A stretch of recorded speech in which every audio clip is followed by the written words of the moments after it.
Langsung saja saya mulai, teman-teman. Assalamualaikum warahmatullahi wabarakatuh. Jadi hari ini, teman-teman, saya akan membahas sedikit tentang pengertian radikalisme, kemudian membahas tentang ciri-cirinya, bagaimana sikap-sikap radikalisme, ciri-ciri yang menunjukkannya. Ini materinya tidak terlalu panjang, lebar, karena core point-nya atau materi intinya itu nanti ada di TKP ya. Nah, ini bukan webinar TWK. Mungkin sudah bosan yang sudah lihat saya. Oke.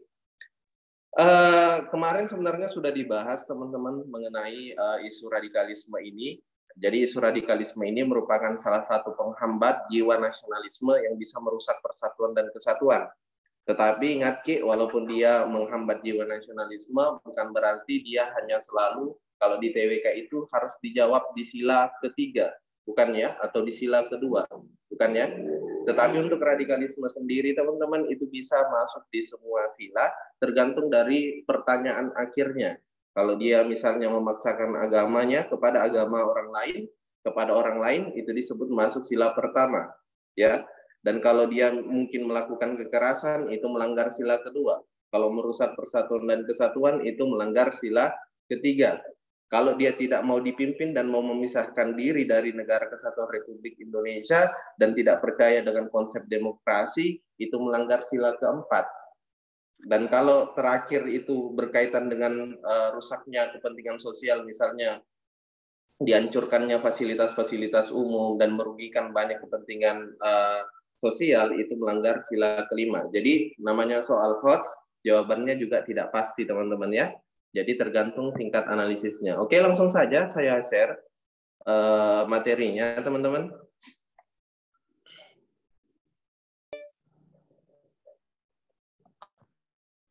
Oke, jadi radikalisme di Indonesia. Kenapa saya angkat tema radikalisme di Indonesia, teman-teman? Supaya teman-teman tahu sebelum menjawab TKP yang mana itu dikatakan radikal. Apakah mereka yang melakukan kekerasan saja? Apakah mereka yang mengubah bentuk negara saja? Begitu, Dik.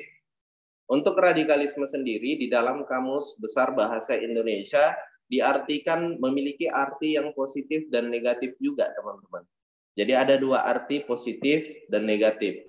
Di dalam kamus ini dijelaskan bahwa arti radikalisme sendiri adalah ingin mengubah hal yang mendasar, seperti bentuk pemerintahan, bentuk negara, ideologi negara, hal-hal yang mendasar, bukan hanya sampai di situ, bahkan sistem sosial pun ketika mau diubah, itu merupakan juga bentuk radikalisme.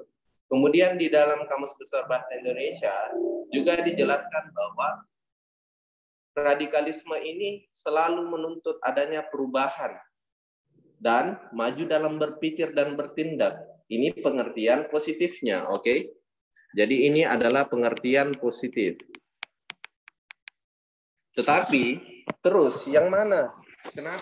Kenapa ada istilah anti radikalisme di aspek TKP? Kenapa kita mesti anti terhadap berpikir dan bertindak maju?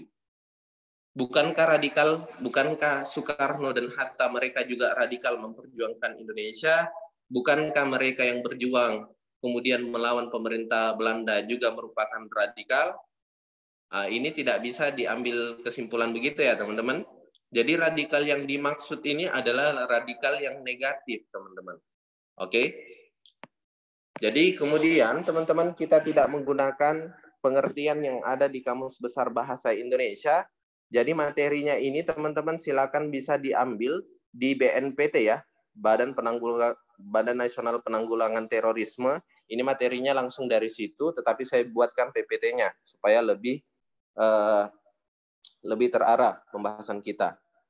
Jadi stipulatif ini maksudnya adalah kita mengambil kesimpulan di luar Kamus Besar Bahasa Indonesia. Jadi kalau misalnya tidak ada pengertian yang tepat di Kamus Besar Bahasa Indonesia, karena menurut pasal 1 ayat 3 kita adalah negara hukum, maka dari itu kita harus mengambil pengertiannya berdasarkan hukum. Dari mana pengertian radikal? Bisa dilihat di dalam Undang-Undang Nomor 5 Tahun 2018 tentang perubahan atas Undang-Undang Nomor 15 Tahun 2003, di mana penetapan peraturan pemerintah pengganti Undang-Undang Nomor 1 Tahun 2002 menjelaskan tentang radikal ini, teman-teman ya. Jadi radikal bisa dilihat, teman-teman, yang saya garis miringi di bawah. adalah setiap upaya membongkar sistem yang sudah mapan.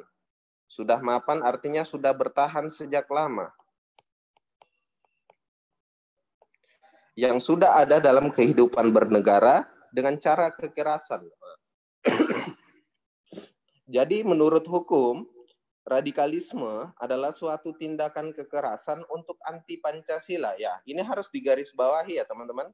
Ada kata anti Pancasila, anti NKRI, anti kebinekaan, dan intoleransi. Intoleransi itu adalah lawan dari kata toleransi. Oke? Intoleransi adalah lawan kata dari toleransi. Sehingga semua orang yang berbeda dianggap salah. Ini banyak sekali teman-teman, nanti saya kasih ciri-cirinya. Jadi kesimpulannya bisa dilihat di sudut kanan warna hijau, itu merupakan kesimpulan apa yang disebut dengan radikalisme. Jadi radikal itu suatu sikap yang mendambakan perubahan secara total. Kalau perubahan secara total dan revolusioner, artinya dia pasti menggunakan yang namanya kekerasan. Kekerasan. Muara akhir dari sikap radikal ini adalah pasti adanya aksi kekerasan.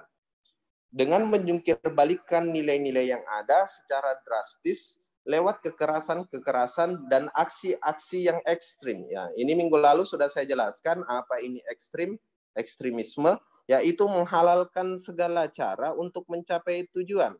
Jadi dia menghalalkan segala cara dan bertolak belakang dengan adanya aturan. Dia tidak peduli aturannya apa. Yang penting tujuan saya tercapai, ini disebut juga dengan ekstrim. Makanya selalu saya bilang bahwa orang radikal dia pasti ekstrim juga. Tetapi orang ekstrim belum tentu yang namanya radikal. Begitu ya. Tetapi kapan dia radikal pasti dia ekstrim. Dia pokoknya lakukan apa saja, melanggar aturan. Kemudian teman-teman, ada yang namanya sikap radikal ya. Jadi untuk sikap radikal sendiri ini ciri-ciri utamanya, oke. Sikapnya yang pertama dia intoleran, tidak mau menghargai pendapat dan keyakinan orang lain. Pokoknya yang boleh hidup di Indonesia itu cuma dia saja, agamanya saja. Bahkan jangankan agamanya, aliran kepercayaannya saja yang benar, yang lain tidak boleh hidup di Indonesia. Itu merupakan sikap intoleran dan itu merupakan ciri-ciri radikal, ya. Oke. Kemudian pasti teman-teman sudah bisa kasih contoh kalau sudah dengar kata intoleran ya. Kemudian dia fanatik. Oke, fanatik boleh teman-teman, tetapi tidak boleh memaksakannya kepada orang lain juga. Jadi dia merasa selalu benar sendiri, menganggap orang lain itu salah semua. Apa yang dikerjakan cuma dia benar. Padahal kita, mohon maaf, kalau di ajaran agama Islam saja, kita ini mazhabnya banyak berbeda-beda. Tetapi selama itu merupakan ajaran kebenaran, kita anggap ini ya. Mohon maaf, bisa minta tolong dinonaktifkan dulu audionya teman-teman, supaya tidak mengganggu yang lain. Bisa minta tolong audionya dinonaktifkan dulu. Saya lanjut ya. Jadi fanatik ini selalu merasa benar sendiri. Pokoknya yang lain itu salah semua. Yang lain itu pokoknya kafir. Begitu ya. Ini bukan hanya teman-teman, bukan hanya terdapat di dalam agama Islam saja. Tapi kebetulan di negara kita adalah mayoritasnya Islam. Sehingga besar kemungkinan bahwa radikal ini bisa muncul di tengah-tengah masyarakat yang Islam. Begitu ya. Kemudian yang ketiga, dia juga bersifat eksklusif. Artinya dia membedakan diri dari umat Islam umumnya. Jadi ini kan ada kelompok umat Islam. Jadi kalau di Islam itu teman-teman ada misalnya ada 4 mazhab. Misalnya Syafi'i, Hambali, Maliki, Hanafi.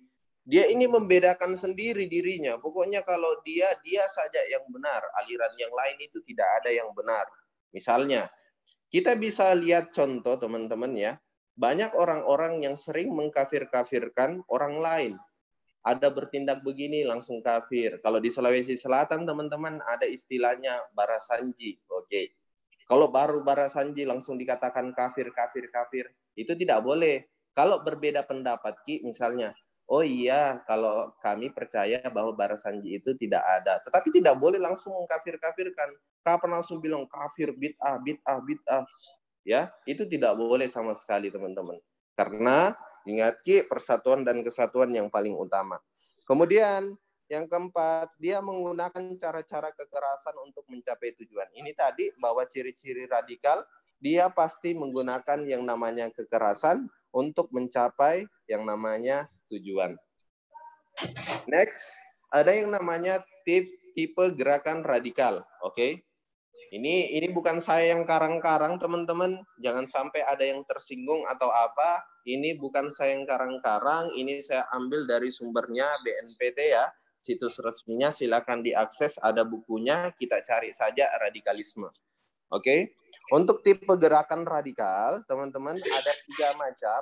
Yang pertama adalah radikal melalui dakwah. Bagaimana caranya? Mereka menyebut orang melakukan yang namanya bid'ah, ya, sedikit-sedikit bid'ah, sering mengkafir-kafirkan, sering melakukan mengkafir-kafirkan, ya, menyesat-nyesatkan, ya.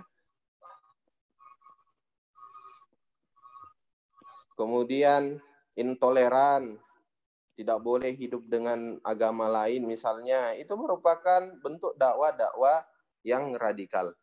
Kalau disuruh bilang apa contohnya, saya tidak berani sebut contohnya, silakan baca nanti soalnya apabila muncul di TKP siapa yang disebutkan sama mereka. Tetapi ciri-cirinya saya sudah kasih ini ya, saya kasih dengarkan kepada teman-teman. Kemudian ada radikal melalui gerakan politik, teman-teman. Bagaimana ini? Mereka mau mengubah yang namanya bentuk negara menjadi negara khilafah. Ya. Mereka yang mau mengubah bentuk negara menjadi negara khilafah, ini disebut dengan radikal yang merupakan gerakan politik, teman-teman. Ya. Ini banyak terjadi di Indonesia. Kalau ini saya berani sebut, teman-teman, kenapa saya berani sebut? Karena ini sudah disebutkan juga sama pemerintah. Maksudnya ini merupakan versi pemerintah, bukan saya ya. Sekali lagi bukan saya, mohon maaf. Oke? Jadi negara khilafah ini, teman-teman, yang perjuangkan itu kemarin ada yang namanya ini ya, HTI, Hizbut Tahrir Indonesia, bahkan di buku juga, ya, mohon maaf lagi. Kemudian yang kedua, ya, ada yang namanya juga ini ya, DI, TII, Darul Islam Indonesia, Tentara Islam Indonesia. Kemudian ada juga kemarin, kalau pernah dengar itu namanya cuci otak, ada juga ini ya, yang baru-baru zamannya SBY, ada namanya NII, Negara Islam Indonesia. Kalau DITI ini yang 1950-an ya, terjadi pemberontakan, teman-teman. Kebetulan kakek saya ini ikut terlibat di dalam DITI, tapi saya tidak radikal ya. Kemudian ada yang namanya kelompok teroris, ya. Jadi kelompok teroris ini juga ternyata merupakan gerakan radikal, teman-teman. Makanya selalu saya katakan terorisme pasti dia radikal, ya, dan radikal belum tentu teroris. Tetapi ada juga golongan-golongan radikal yang kemudian menjadi teroris. Siapa itu? Seperti kalau biasanya orang sebut ini ya, JAD, Jamaah Ansarut Daulah. Ini afiliasinya kemana? Ke ISIS, teman-teman ya. Oke. Yang baru-baru ngebom di Makassar, ya, salah satu gereja. Oke. Ini merupakan gerakan-gerakan radikal. Next, ada tahap-tahapan radikal, teman-teman. Bagaimana proses radikal? Ternyata radikal ini, teman-teman, berasal atau bersumber dari rasa intoleransi. Oke? Tidak mau toleran, menganggap dirinya sendiri yang paling benar, ya. Tidak mau menerima yang namanya kebinekaan. Dia juga tidak mau menerima yang namanya keragaman, sama ya, atau keragaman. Dia tidak mau menerima sama sekali yang namanya kebinekaan dan keragaman. Ini merupakan celah pertama kali masuk adanya yang namanya radikalisme. Ini intoleransi juga disebut dalam aspek pemahaman, ya, pemahaman. Jadi radikal dalam sudut pandang yang namanya pemahaman. Sedangkan radikal ini dari sudut pandang sikap. Sedangkan terorisme dari sudut pandang perbuatan. Jadi kesimpulannya bahwa intoleransi ini merupakan cikal bakal radikalisme, dan radikalisme merupakan cikal bakal atau pintu masuknya dari yang namanya terorisme. Ya, oke. Next, ini ciri-ciri radikal di dalam beragama, teman-teman. Mungkin teman-teman pernah melihat, ya, bukan melihat, bahkan mungkin pernah merasakan. Satu, dia mengklaim kebenaran, beranggapan hanya dia yang paling benar. Nah, ini kalau yang dalam agama, ya. Ini yang di dalam agama, yang di atas, ini yang di negara, yang di bawah. Satu, dua, cenderung mempersulit agama dengan menganggap ibadah mubah atau sunnah seakan-akan itu wajib dilaksanakan semua. Hal-hal yang makruh seakan-akan itu haram semua. Begitu ya. Jadi suka mempersulit-sulit agama. Maksudnya sudah ada aturannya sebenarnya. Agama kan itu tidak susah ya, tidak sulit untuk dijalankan, teman-teman. Next, ketiga, kebanyakan tidak melalui tahap yang gradual, tetapi overdosis yang tidak pada tempatnya. Jadi ini overdosis, misalnya pemahaman jihadnya overdosis, bahwa jihad itu hanya bisa dilakukan apabila kita kemudian berjuang melawan, kemudian bom bunuh diri dan lain sebagainya. Itu overdosis ya. Padahal berjihad itu bisa dengan mencari nafkah, begitu ya. Next, yang keempat, mudah mengkafirkan orang yang tidak sependapat. Oh, langsung punya kafir. Yang jelasnya dia tidak sependapat dengan apa yang disampaikan, langsung disebut kafir. Ini ciri-cirinya ini ya, aliran radikal. Dan jika orang lain tidak hijrah, ini dianggap kafir. Oh, ini bahaya ya. Kita tidak melarang orang berhijrah, dan ketika ada orang berhijrah, jangan langsung, atau ada orang yang tidak mau berhijrah, jangan langsung dianggap kafir. Ini tidak boleh. Kalau ada yang begitu, itu merupakan salah satu ciri-ciri dari radikalisme. Dalam agama ya. Dan yang terakhir, dia menggunakan cara kekerasan. Misalnya memaksa untuk beribadah. Kalau misalnya tidak sholat, dia kalau misalnya orang sudah dewasa, kemudian misalnya di bulan puasa dia lakukan sweeping, terus melakukan kekerasan, pemukulan karena ada toko yang buka, itu juga tidak boleh, teman-teman. Negara kita adalah negara hukum, sudah ada petugasnya masing-masing, oke? Seperti polisi yang menegakkan aturan-aturan yang ada. Next, dalam sudut pandang negara, teman-teman, radikal itu ini ciri-cirinya. Pertama, dia mau membentuk negara Islam dengan mewujudkan penerapan syariat Islam. Ini tidak boleh ya, teman-teman. Ini tidak boleh di dalam negara Indonesia. Kalau memang ada nilai-nilai kebaikan yang ada di dalam agamanya, teman-teman, agama apapun itu, oke, mau Islam, Kristen, Katolik, Konghucu, Hindu, Buddha, silakan nilai-nilai yang baik itu diperjuangkan melalui cara-cara yang konstitusional. Itu boleh. Bagaimana caranya? Membuat aturan-aturan. Tapi ingat, kesepakatannya itu harus bersama melalui proses sidang di DPR. Gitu ya. Kemudian, ada yang namanya konsep negara, ini tadi yang saya sebut, NII dan Khilafah Islamiyah, seperti HTI. Ini langsung saya kutip dari BNPT ya, jadi bukan yang saya buat-buat sendiri. Kemudian jihad sebagai pilar perjuangan perwujudan tujuan utama. Jadi dia bilang, untuk mencapai negara khilafah, tujuan akhirnya itu melakukan yang namanya jihad. Kalau tidak jihad, tidak akan pernah tercapai yang namanya tujuannya. Itu ya. Silakan dinonaktifkan dulu ya ininya, audionya, teman-teman. Jangan sampai mengganggu teman-teman yang lain. Begitu, Dik. Oke. Kemudian keempat, kelompok ini tidak mengakui Pancasila. Pokoknya Pancasila itu dianggap sebagai ini ya, tagut. negara demokrasi itu pokoknya tagut. Wah, pokoknya itu sesat, menyesatkan. Nah, ini ciri-ciri radikal teman-teman ya. Nah, sebagai ideologi negara, bahkan tidak mengakui juga NKRI dan berbagai implikasinya. Oke, ini yang terakhir teman-teman, slide saya terakhir ya. Ini berkaitan dengan narasi-narasi yang sering dibangun. Ini bisa jadi nanti masuk di TKP ya. Narasi-narasi ini terbagi atas 3, ada dalam bidang agama, ada narasi dalam bidang sosial masyarakat, dan ada dalam bidang politik. Untuk dalam bidang agama ada 4 ciri-cirinya teman-teman, narasi yang sering disampaikan. Pertama, harus kembali pada agama yang benar, murni, dan menanggalkan cara yang lama. Gitu deh. Pokoknya harus kembali ke Islam yang murni.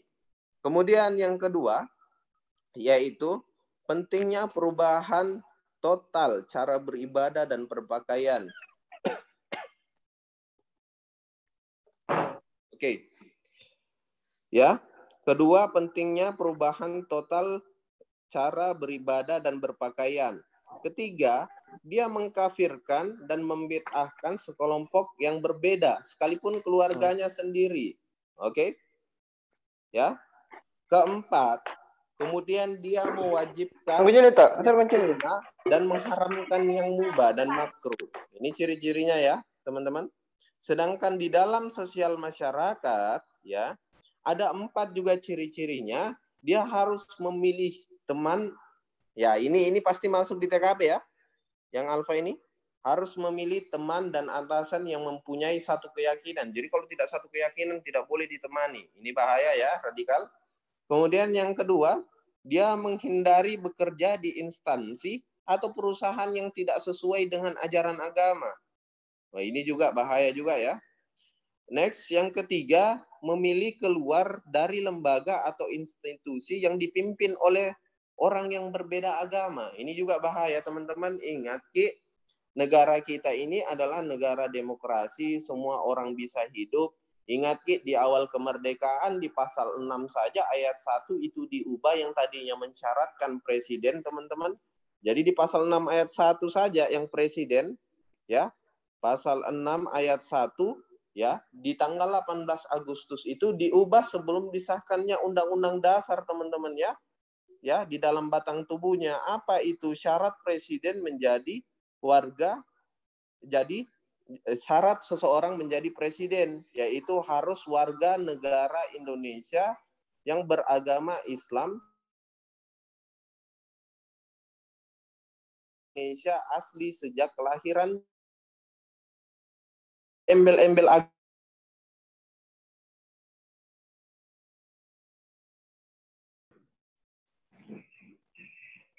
Ini bahaya ini. Konsep radikal. Next, yang terakhir, yang keempat, memilih untuk bersosialisasi dan hanya berkomunikasi dengan orang-orang yang seagama, bahkan lebih parahnya itu dengan yang sealiran saja. Yang tidak sealiran itu dianggap sesat. Jadi dia tidak mau ajak bicara. Ini bahaya sekali ya. Kemudian yang terakhir ada narasi politik, teman-teman. Ini narasi politiknya sering terdengar ya. Pertama, umat Islam itu dizalimi dan ditindas oleh pemerintah. Ya. Ada konspirasi ini oleh pemerintah ya. Ada konspirasi negara dan asing untuk memerangi umat Islam. Ini ya. Pemerintah yang ada tidak memihak, bahkan memusuhi agama. Bahaya. Ingat teman-teman, kalau diikuti ini hasutan-hasutan yang berbau sara, apalagi agama, ini bisa menimbulkan yang namanya perpecahan, teman-teman. Keempat, negara tidak berdasarkan hukum. Hukum agama berarti kafir. Ini tidak boleh teman-teman yang delta ini parah ya. Padahal ingat teman-teman, kata ketuhanan yang Maha Esa di awal kemerdekaan saja yang mengubah itu adalah Hatta dan Soekarno. Tidak cukup sampai di situ. Soekarno sebelum mengubah, dia berkonsultasi kepada 4 tokoh utama. Dan di antara 4 tokoh utama yang beragama Islam itu merupakan pimpinan dari Nahdlatul Ulama dan Muhammadiyah. Nahdlatul Ulama dan Muhammadiyah itu perwakilan ya organisasi agama terbesar di Indonesia. Contoh, Kiai Haji Hashim Asy'ari. Siapa yang tidak kenal dengan perang jihadnya pada saat melawan Belanda? Contoh, Ki Bagus Hadikusumo. Mereka-mereka yang mendirikan mendirikan Indonesia ini, teman-teman ya. Jadi kalau dibilang berdasarkan agama, kita ini negara bukan negara liberalis, tapi kita pentingkan hak individu. Kita juga bukan negara sosialis, tetapi kita pentingkan hak kelompok. Kita juga bukan negara fundamental yang harus berdasarkan agama, tetapi kita juga pentingkan agama. Bahkan di negara kita, negara satu-satunya negara demokrasi di dunia yang mempunyai namanya Kementerian Agama. Harus dipahami ini. Kemudian yang kelima, perlunya perjuangan untuk mengganti dasar negara dan pemerintahan. Ini tidak boleh, teman-teman. Ingat, ada yang 3 tidak boleh diubah di Indonesia, yaitu dasar negara, yaitu Pancasila. Kedua, Undang-Undang Dasar 1945. Dan yang ketiga adalah konsep Bhinneka Tunggal Ika. Itu tidak boleh diganti sama sekali dengan alasan apapun. Ini bahaya, ini radikal ya. Kemudian yang keenam, perlunya pindah ke negara lain yang menjamin kepemimpinan sesuai ajaran agama. Oh, ini juga bahaya. Dia mengajak keluar ke negara lain, misalnya kemarin banyak orang yang ke Suriah, ke Afghanistan, teman-teman ya. Untuk apa? Mereka mau berjihad, ternyata sampai di sana ditipu, teman-teman. Bahkan yang perempuan cuma dijadikan budak seks, hati-hati. Oke? Kemudian yang terakhir, perlunya membantu secara fisik saudara seiman yang ditindas di luar negeri. Ini sebenarnya positif, teman-teman. Tapi ada kata seiman, seolah-olah yang perlu dibantu itu hanya yang seiman, yang ditindas di luar negeri. Padahal konsep negara kita bukan hanya yang seiman yang boleh dibantu. Ada di dalam Pancasila, sila kedua. Jadi kita membantu siapapun di luar dari apapun agamanya, apapun rasnya, apapun etnisnya, karena kita berdasarkan yang namanya kemanusiaan. Mungkin cukup sekian, teman-teman. Silakan di screenshot kalau mau di screenshot materinya. Saya hitung sampai 5 untuk screenshot yang materi terakhir ini. Silakan di screenshot. Oke. Kemudian untuk materi sebelumnya silakan di screenshot, teman-teman. Oke. Materi sebelumnya, silakan di screenshot.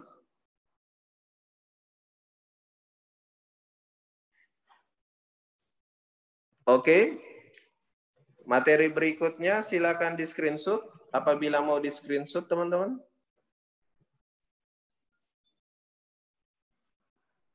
Oke.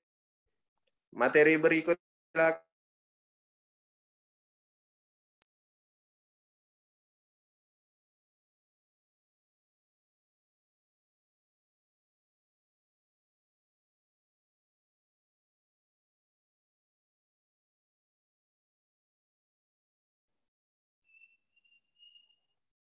Oke. Dan yang terakhir, pengertian menurut Kamus Besar Bahasa Indonesia, silakan. Oke, terima kasih. Mungkin cukup sekian. Saya kembalikan kepada Miss Dian. Silakan, Miss Dian. Oke, terima kasih banyak Mr. Irfan Tasnur. Jadi sekali lagi materi yang kami berikan terkait radikalisme ini penting untuk dipahami juga agar nantinya kawan-kawan bisa melakukan identifikasi atau identifikasi yang tepat jika ada soal nanti yang memuat mana-mana saja yang disebutkan sebagai yang dimaksudkan sebagai gerakan-gerakan radikalisme. Mungkin sebelum kita masuk ke materi berikutnya, saya akan mengutip sedikit poin yang paling penting dari materi kita yang pertama. Jadi intinya kawan-kawan untuk memahami konsep radikalisme itu sendiri, ingat seperti yang disebutkan oleh Mr. Irfan, radikalisme itu bisa memuat makna positif atau makna negatif. Namun untuk konsep radikalisme yang dimaksudkan oleh pemerintah di dalam kisi-kisi CPNS tahun ini adalah radikalisme yang merupakan anti Pancasila, anti kebinekaan, dan intoleransi. Tiga unsur ini sangat penting untuk dihafal agar kita dapat mengidentifikasi mana yang dimaksud radikalisme. berdasarkan definisi pemerintah Indonesia. Oke, baiklah, sekarang adalah waktunya kita masuk ke materi kedua. Materi kedua seperti yang saya jelaskan sebelumnya akan memuat TKP secara umum dulu, akan memuat tips dan trik mengerjakan soal TKP, dan nantinya akan kami berikan soal dan pembahasan dari soal-soal anti radikalisme.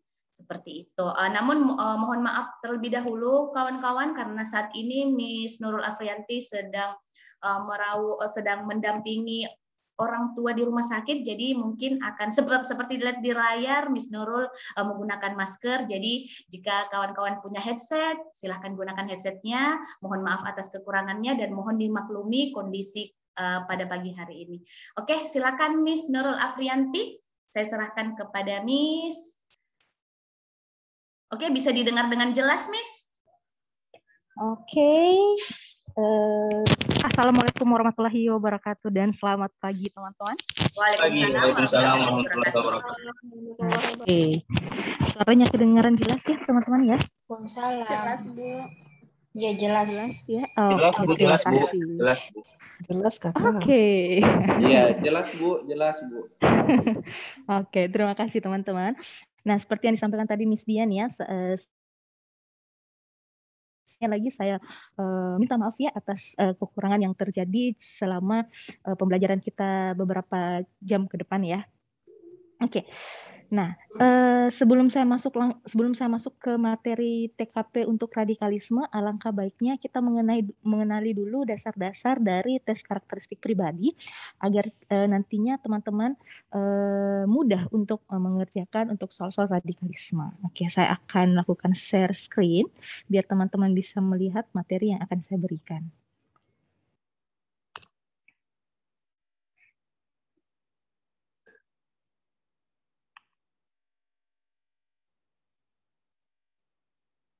Oke, di layar sudah muncul ya teman-teman ya?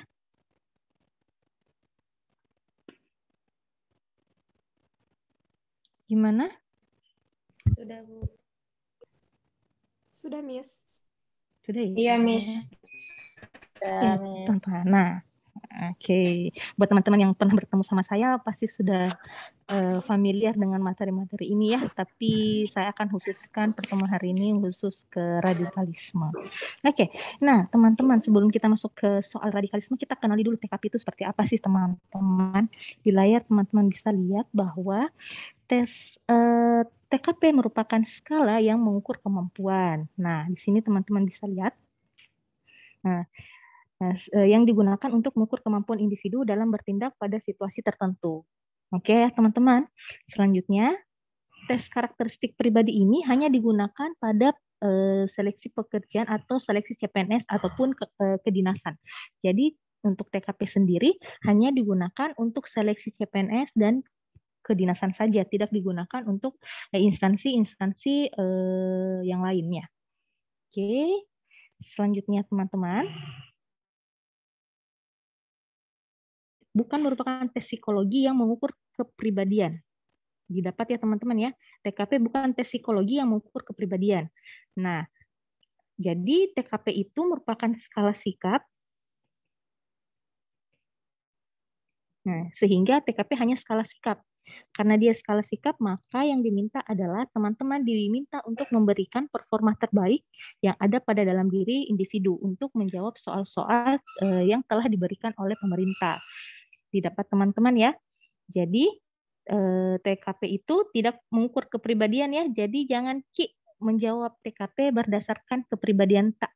Dan jangan juga beranggapan bahwa TKP akan menunjukkan atau membaca kepribadian teman-teman. Tidak seperti itu. Didapat teman-teman ya. Dipahami teman-teman untuk dasar dari tes karakteristik pribadi. Oke, selanjutnya saya akan beralih ke konsep TKP. Nah, konsep TKP sebenarnya itu teman-teman ada 3 konsep ya. Ada konsep HOTS yang dimana teman-teman kebanyakan orang sering gaung-gaungkan itu soal HOTS. Nah, soal HOTS itu bukan hanya perihal panjangnya soalnya, bukan teman-teman. Tapi dia orientasinya kepada analisis yang tinggi. Jadi bukan tentang panjangnya soal, tapi tingkat analisisnya yang sangat tinggi. Jadi ketika mengerjakan soal HOTS yang yang difokuskan adalah menganalisa, membandingkan, memecahkan masalah dan berpikir kritis dan kreatif tanpa harus menjawab berdasarkan diri sendiri. Oke. Kemudian konsep yang kedua adalah konsep plots, yang dimana konsep plots itu memiliki kriteria yang analisisnya itu sangat mudah, atau tingkat analisisnya itu ada di level bawah. Oke, dia hanya menggunakan kemampuan mengingat. Nah, jadi bukan panjang pendeknya ya, kita katakan lots, HOTS, MOTS gitu. Oke, konsep yang ketiga ada MOTS atau middle yang di tengah-tengah. Jadi konsep soalnya tidak terlalu sulit dan tidak terlalu mudah. Oke, nah konsep di sini sudah dijelaskan bahwa dia akan seperti memutarbalikkan materi meskipun hasilnya akan sama. Nah, soal ini sebenarnya kalau kita analisa soal tahun 2019 tahun kemarin itu dia berada di konsep MOTS, tidak begitu sulit dan tidak begitu mudah. Oke. Nah, untuk konsep TKP silakan teman-teman screenshot.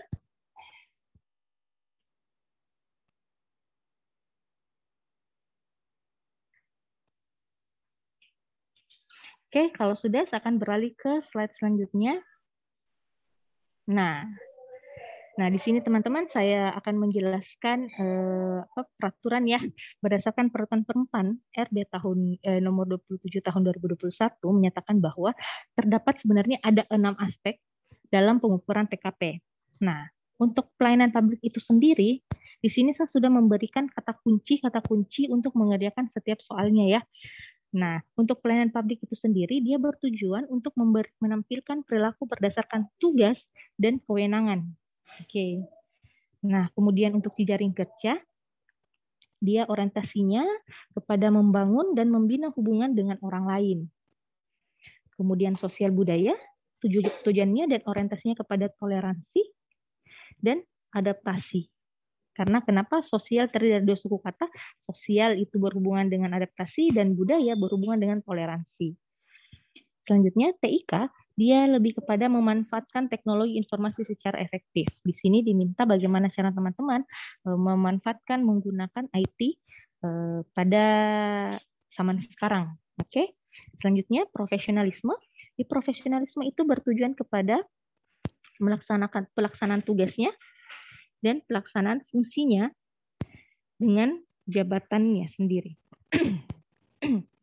Oke, selanjutnya, nah ini aspek yang akan kita bahas pada hari ini. Anti-radikalisme.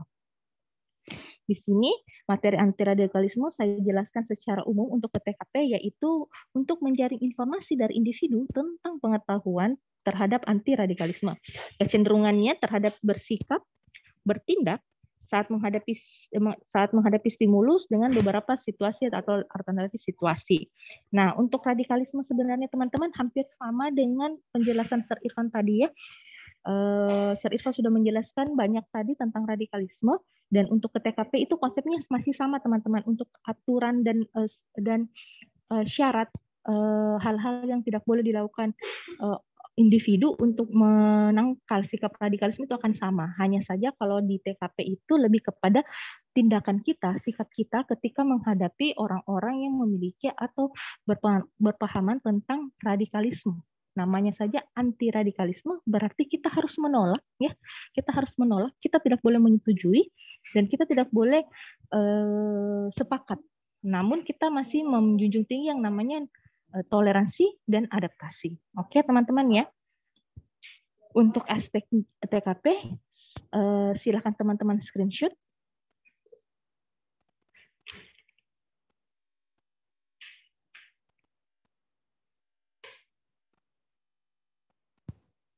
Oke, kalau sudah saya akan langkah ke ini. Aspek atau indikator untuk mendapatkan skor 5. Dalam soal TKP teman-teman, itu kan sebagaimana kita ketahui bahwa tidak ada jawaban benar ataupun jawaban salah. Hanya saja ada skor 1 sampai 5. Di mana skor 5 itu berorientasi kepada sangat baik, kemudian skor 4 itu baik, skor 3 itu cukup, skor 2 itu tidak cukup, dan skor 1 itu sangat tidak cukup. Oke, jadi di sini ada hal-hal yang harus teman-teman perhatikan ketika ingin menjawab soal-soal TKP, biar teman-teman bisa dapat skor 5. Oke, nah di sini konsep yang pertama saya mengatakan bahwa tidak baper. Kenapa saya bilang tidak baper? Karena tadi di slide awal saya mengatakan bahwa TKP itu tidak mengukur kepribadian.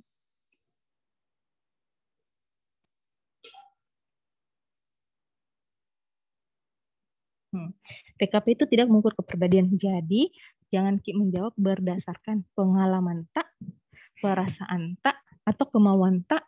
Jadi, tidak boleh menjawab TKP, kita kembalikan jawabannya kepada diri tak sendiri. Itu tidak boleh, teman-teman. Itu sangat-sangat tidak dianjurkan. Kemudian, di TKP itu karena yang dibutuhkan adalah kondisi yang baik, kondisi yang sebenarnya. Karena kan yang tadi saya katakan bahwa TKP itu meminta kita untuk memberikan performa yang terbaik yang terdapat pada diri tak. Sehingga di sini yang saya sebutkan adalah berpikir dan bersikap ideal. Nah, ideal yang dimaksud di sini adalah kondisi yang seharusnya teman-teman ambil atau kondisi yang seharusnya teman-teman lakukan ketika menghadapi masalah di dalam soal. Yang seharusnya, bukan yang sebenarnya.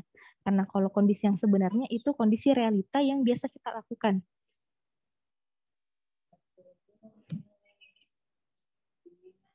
Oke.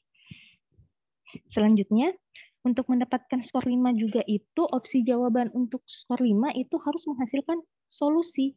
Nah, kenapa menghasilkan solusi? Seperti tadi kita lihat di konsep HOTS TKP itu dia selalu menghasilkan pemecahan masalah. Oke, kemudian ada yang bersikap malaikat nih. Nah, bersikap malaikat di sini kenapa saya katakan malaikat? Karena kalau bilang malaikat pasti identik dengan yang baik-baik, yang paling sempurna. Oke, jadi di sini saya bilang bersikap malaikat atau sempurna. Namun teman-teman, tolong diperhatikan sempurna saja itu tidak cukup ya. Kenapa? Karena ada aturan soal.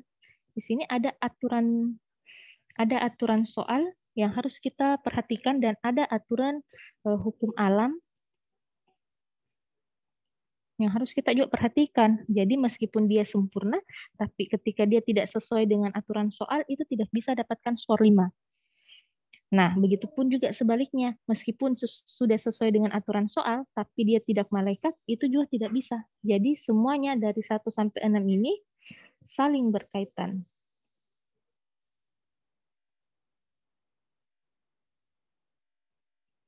Nah, di sini ada konsep tetap fokus terhadap permasalahan dalam soal. Dalam artian, ketika mengerjakan soal TKP, fokus ke soalnya saja. Fokus ke masalah yang sudah ada dijelaskan di dalam soal. Jangan menambahkan situasi atau kondisi yang sama sekali tidak ada dalam soal. Didapat teman-teman ya, maksudnya?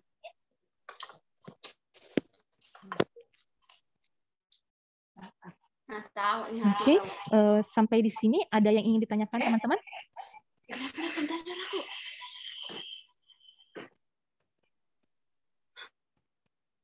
Oke, sampai di sini ada yang ingin teman-teman tanyakan?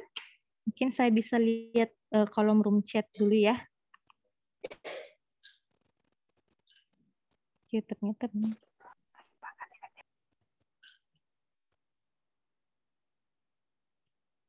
Oke, aman ya. Oke, selanjutnya. Nah, nih. Mohon maaf, Miss Yuyu. Yes. Oh ya, ternyata ada 2 penanya, calon penanya. Oke. Pertama dari Miss Alifta dulu. Silahkan Miss Alifta. Oh iya, makasih Kak. Muka bertanya. Nah, itu kan tadi yang terbagi aspek-aspek TKP yang kayak profesionalisme, terus TIK, sosial budaya dan sebagainya. Itu pernah Kak dapat juga Kak katanya kayak ada semangat berprestasi, terus kayak integritas. Itu maksudnya itu masuknya di mana itu Kak? Maksudnya kan pernah Kak juga cari referensi lain kayak beda-beda ternyata keyword untuk menjawab soal itu Kak. Kayak misalnya semangat berprestasi itu ini kata kuncinya, terus kayak berintegritas itu ini kuncinya. Jadi kayak sebenarnya di dalam profesionalisme itu atau misalnya kayak di dalam pelayanan publik itu ada ternyata anak-anaknya yang lain Kak yang ternyata memiliki keyword-keyword tersendiri. Nah, apakah benar seperti itu Kak atau bagaimana? Soalnya kayak kemarin tuh kedapat di sorry Kak di tentor lain, tentor TKP yang lain. Jadi kayak begitu Kak, makanya kayak semakin pusing Kak perasaan kayak waktu kita menjelaskan dulu kayak aman-aman jika oh gampang jika profesionalisme itu keywordnya ini. Nah, ternyata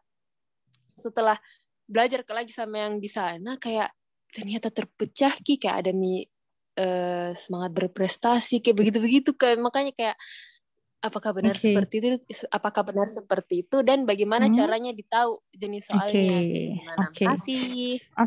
Terima kasih Miss Alista. Nah, yang dikatakan Miss Alista itu tadi yang kayak semangat berprestasi, apalagi integritas, kemudian pasti akan pernah mendapatkan aspek akan juga pernah mendapatkan tentang berorientasi pada orang lain, berorientasi kepemimpinan.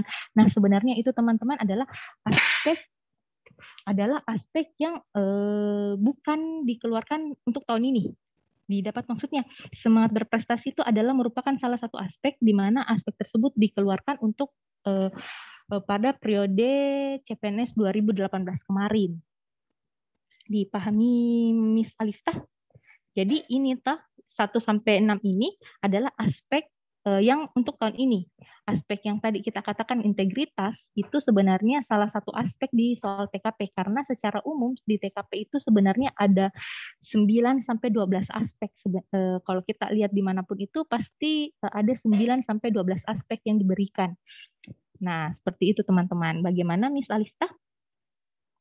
Oh iya kalau Kak. untuk integritas, jadi kalau untuk integritas sendiri itu sebenarnya condongnya dia ke profesional karena kenapa di profesional itu sebenarnya aspeknya itu konsepnya dia ada tentang tanggung jawab, tentang integritas kan tentang bagaimana cara kita menjunjung tinggi yang namanya kejujuran, bagaimana cara kita bersikap adil, bersikap berdasarkan dengan aturan yang ada. Makanya di pemerintah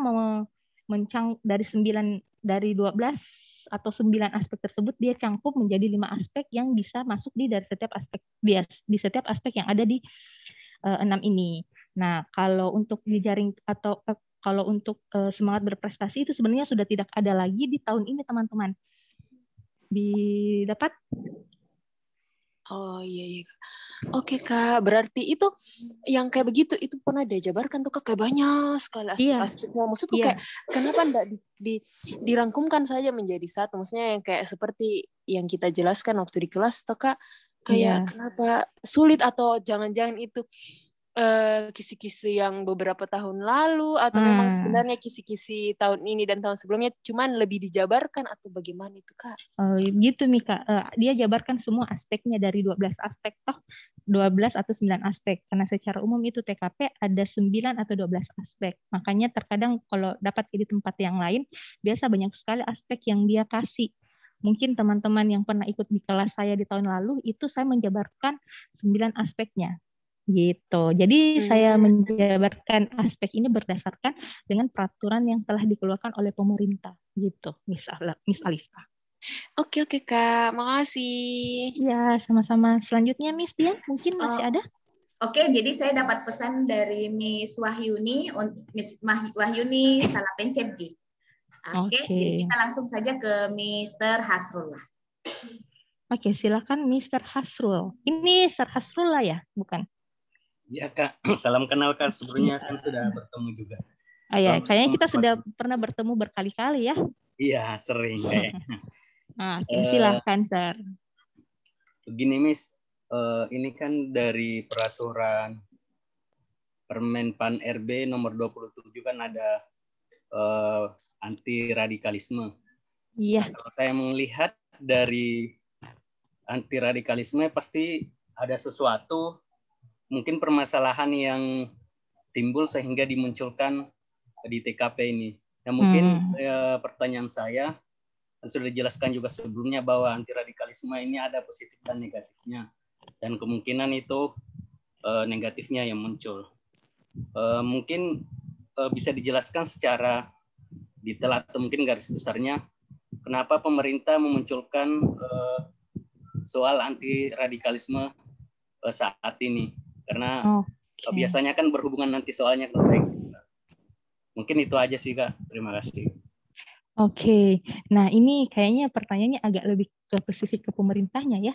Oke, mungkin saya bisa bantu jawab teman-teman ya. Ini berdasarkan dari pengamatannya kami untuk radikalisme. Nah, kenapa tahun ini muncul radikalisme? Teman-teman bisa perhatikan yang terjadi di negara kita beberapa tahun terakhir ya.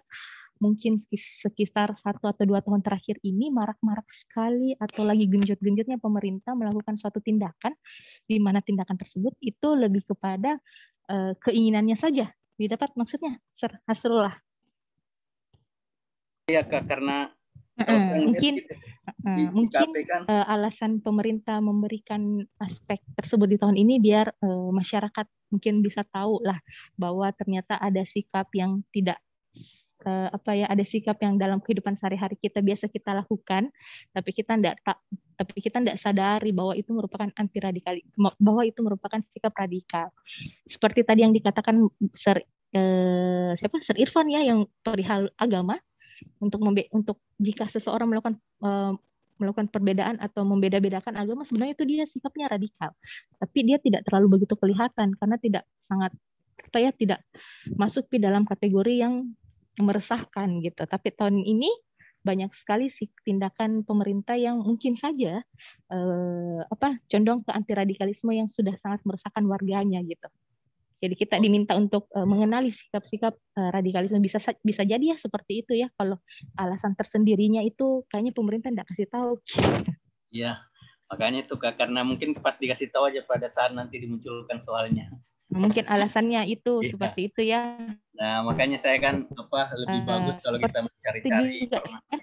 TIK kan juga kayak aspek TIK kan itu munculnya tahun kemarin. Karena kenapa?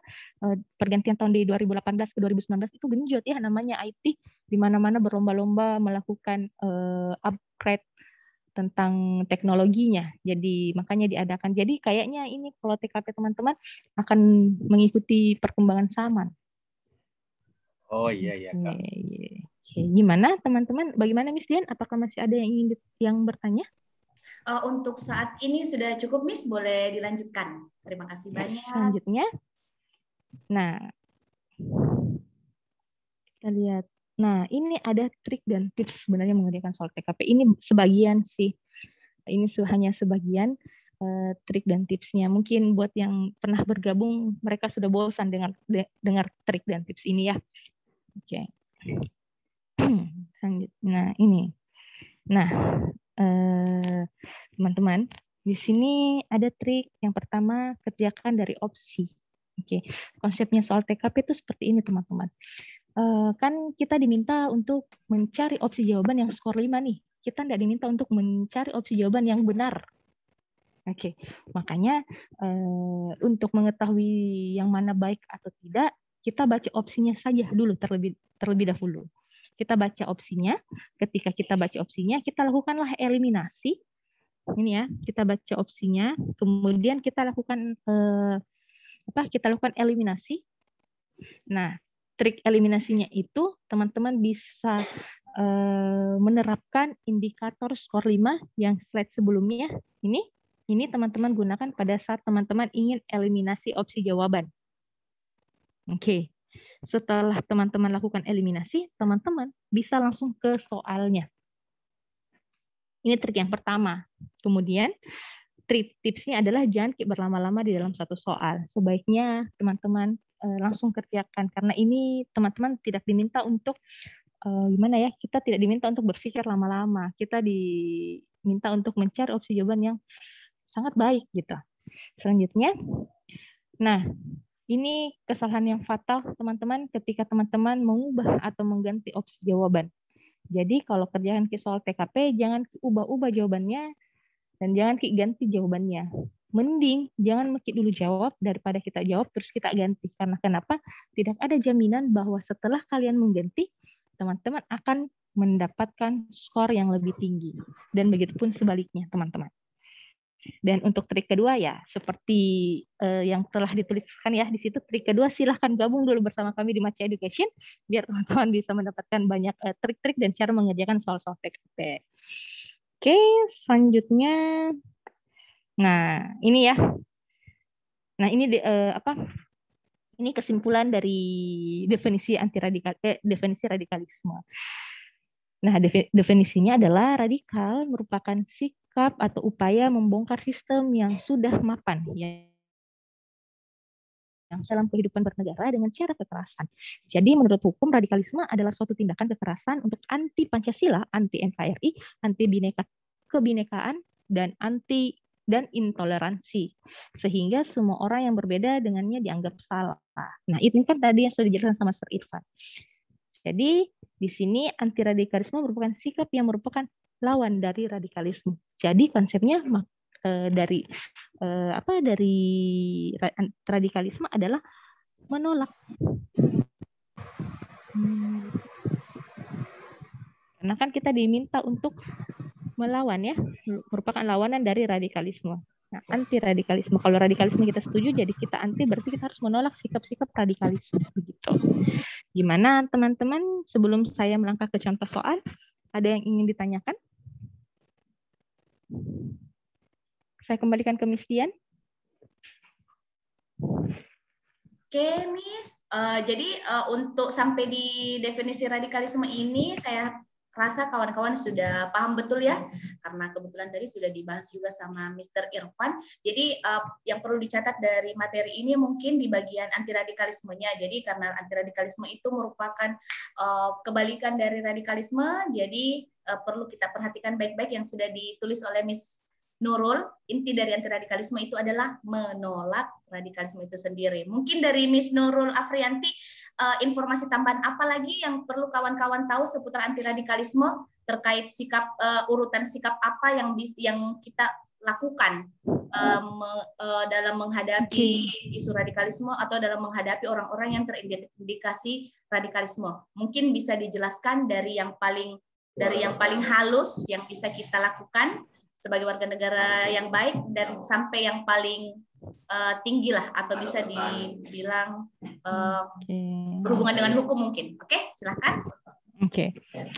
Mungkin kalau berdasarkan dari sikap ya, mungkin teman-teman bisa mencari dulu opsi jawaban. Ini radikalisme sebenarnya agak-agak condong ke sosial budaya ya, tapi perbedaannya itu kalau di radikalisme lebih kepada sikapnya teman-teman untuk menyikapi orang yang tidak memiliki pemahaman yang berbeda dengan kita, bisa dengan cara bisa dengan cara menegur gitu, mengingatkan, melaporkan sampai dalam kondisi menolak. Nah, ingat teman-teman, jangan langsung menginterpretasi menolak atau melaporkan tindakan tersebut. Kita lihat dulu urgennya, soalnya seperti apa. Jadi kalau teman-teman pengen tahu, kita akan bahas atau langsung saja Miss ke soalnya mungkin. Oke, Miss Yuyu, tapi sebelumnya mungkin kita jawab dulu pertanyaan dari Mr. Andi Ahsan. Saya mau tanya, kalau sangat mencintai agamanya, apakah masuk paham anti radikalisme? Mungkin kembali lagi terkait dengan materinya Mr. Irfan, sangat mencintai agama di sini nampaknya belum lengkap pernyataannya. Kita harus tahu juga ini pernyataannya, lanjutan dari pernyataannya seperti apa. Jika dia merujuk kepada tindakan-tindakan intoleran atau anti kebinekaan, intoleran dalam artian tidak terlalu simpati dengan agama lain atau yang berkeyakinan berbeda dengan dia, maka bisa jadi disebutkan, bisa terindikasi radikalisme. Tapi perlu dilihat kawan-kawan, disebutkan mengandung unsur radikalisme itu ketika dia sudah mengganggu tatanan masyarakat, seperti itu. Jadi mungkin saja dia sangat mencintai agamanya, tapi itu untuk dia sendiri, it's okay. Tapi ketika sudah mempengaruhi masyarakat yang lebih luas, itu berarti sudah merujuk pada gerakan-gerakan radikalisme. Apalagi jika membentuk kelompok yang melakukan teror, itu sudah masuk kategori yang lebih tinggi lagi, yaitu terorisme. Begitu. Yang kedua, oh iya, Mr. David, tenang, kita akan masuk ke soalnya dalam kurang lebih 5 menit lagi. Terus Mr. Hasrullah, apakah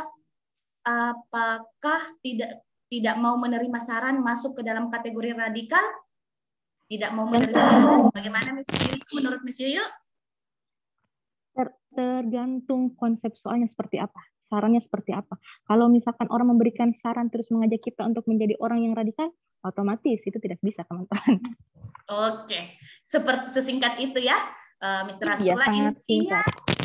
Intinya perlu dilihat lagi pernyataannya ini seperti apa. Kalau sekedar keras kepala, bisa jadi orang itu sekedar keras kepala saja. Jadi itu tentu saja bukan radikalisme. Oke, saya lihat grup chat dulu. Oke, saya rasa sudah cukup, Miss Yuyu. Silakan dilanjutkan ke materi mengenai contoh soal. Oke. Oke. Oke, baik ya.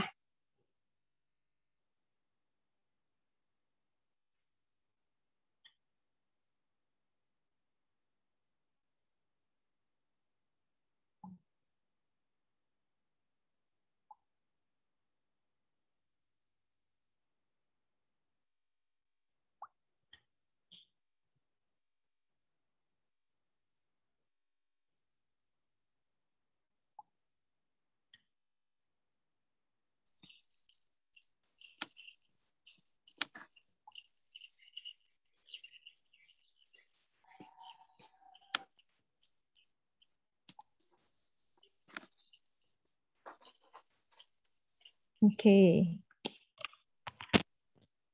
Oke, ini soalnya ya. Oke, untuk soalnya teman-teman. Nah, kita kan tadi saya ada triknya ya. Kita bacanya dari opsi terlebih dahulu. Setelah ada opsi, kita ke soal. Nah, mari kita analisa atau eliminasi opsi-opsi jawaban yang tidak sesuai dengan indikator skor 5.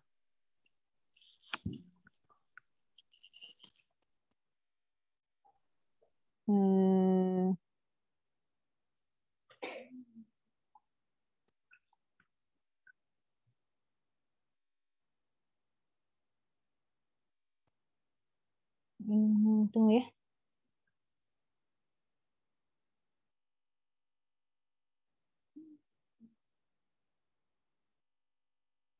Oke, di sini kita akan analisa. Nah, kita lihat ya, kita baca option A dulu. Option A untuk soal nomor 1. Miss Yuyu, mohon maaf, screen-nya belum di-share. Oh, belum di-share ya? Oke.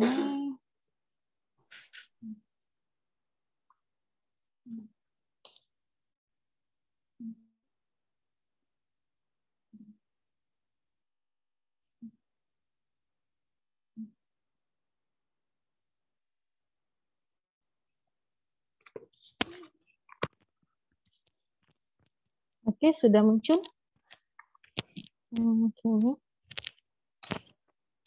Sudah muncul ya, teman-teman ya.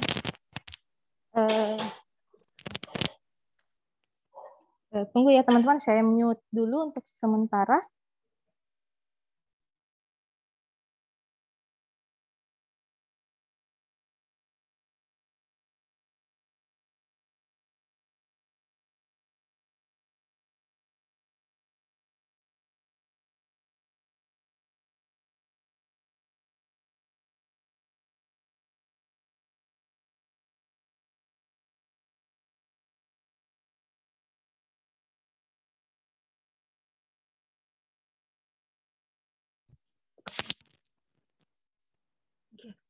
Nah, kita langsung ya teman-teman ya. Kita akan langsung ke mana? Ke opsi jawabannya ya. Kita analisa dulu opsi jawabannya. Kita baca A. A, melaporkan kepada atasan dan direktur agar rekan tersebut segera dipanggil. Nah, kalau kita baca option A, bagaimana konsepnya teman-teman? Apakah sudah sesuai dengan indikator mendapatkan skor 5, yaitu baik, ideal, dan solutif? Konsepnya untuk option A, kita berikan tanda saja dulu, karena kita belum bisa menganalisa opsi jawaban yang lain. Kemudian B, melaporkan dan mengusulkan kepada atasan agar rekan kerja tersebut diberi pembinaan ideologi Pancasila. Bagaimana teman-teman? Ini bisa jadi ya. Nah, kemudian C. Mendukung rekan kerja Anda karena menghormati bendera merah. Menghormati bendera. Oke. Didapat untuk option C. Ini konsumsinya kurang tepat teman-teman ya. Kemudian ada D, mendiamkan saja karena hal tersebut merupakan kebebasan berekspresi. Ini tidak mungkin teman-teman karena kan konsepnya adalah anti radikalisme ya. Kemudian E, langsung menelpon pihak yang berwajib. Nah, ini bisa jadi. Nah, kan sudah ada 3 opsi jawaban yang tepat. Ada 3 opsi jawaban yang baik. Ketika teman-teman analisanya betul-betul sudah cukup, pasti opsi jawabannya akan 5, 4, dan 3. Oke. Nah, kita akan lihat ke soalnya nih. Soalnya dia bilang begini, Anda memiliki rekan kerja satu angkatan penerimaan CPNS yang sudah sangat akrab. Ternyata saat upacara peringatan kemerdekaan 17 Agustus, Anda melihat rekan Anda tersebut tidak melakukan hormat bendera saat momen penghormatan kepada bendera merah putih. Sikap Anda. Nah, ingat teman-teman, di sini rekannya kita kan ini, Anda melihat rekan kerja Anda tidak melakukan hormat bendera, berarti dia melakukan salah satu tindakan radikal ya. Nah, jadi apa yang harus kita lakukan ketika kita melihat salah satu teman kita melakukan tindakan anti radikalisme, melakukan tindakan radikalisme. Nah, kalau ini masih kurang tepat, langsung menelpon pihak yang berwajib, ini kurang tepat teman-teman ya, karena dia tidak jelaskan pihak yang berwajibnya apa saja, siapa. Nah, jadi ada A dan B. Nah, kita lihat ini kan permasalahannya tentang bendera merah putih ya, bukan tidak ada hubungannya dengan perusahaan. Oke? Jadi untuk option A itu skornya 4 dan B itu skornya 5.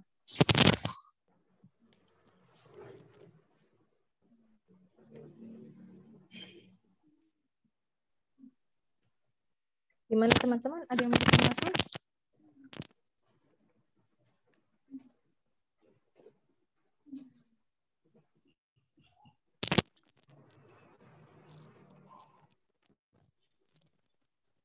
Teman-teman?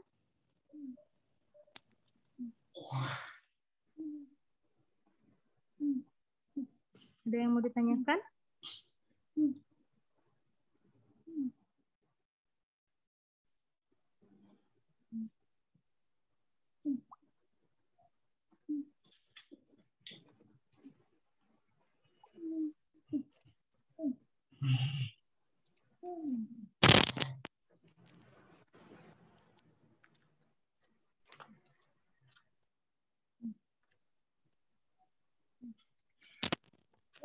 Bagaimana teman-teman untuk soal nomor 1 ada yang mau ditanyakan? Jelas, Miss. Jelas, Miss. Jelas ya. Nah, sekarang teman-teman bisa kerjakan dulu soal nomor 2. Oke. Nah, silakan teman-teman kerjakan soal nomor 2 terlebih dahulu. Setelah itu berikan opsi jawabannya di kolom room chat ya.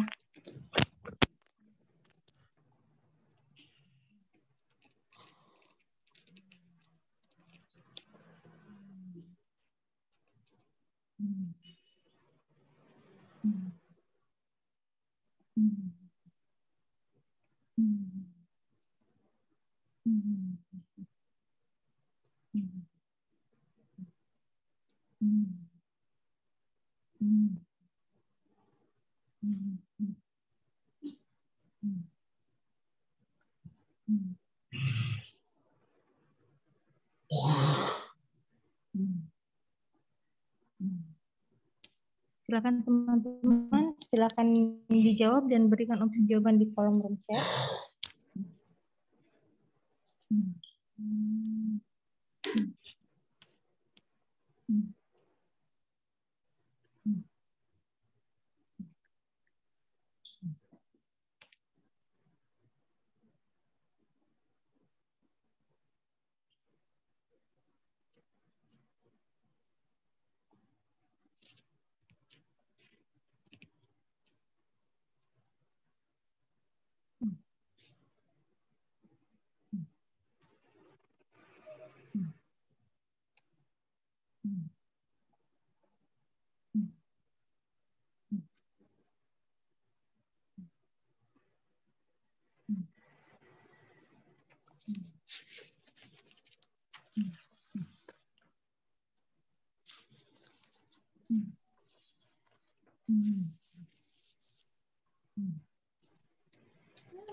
Masa? Mana?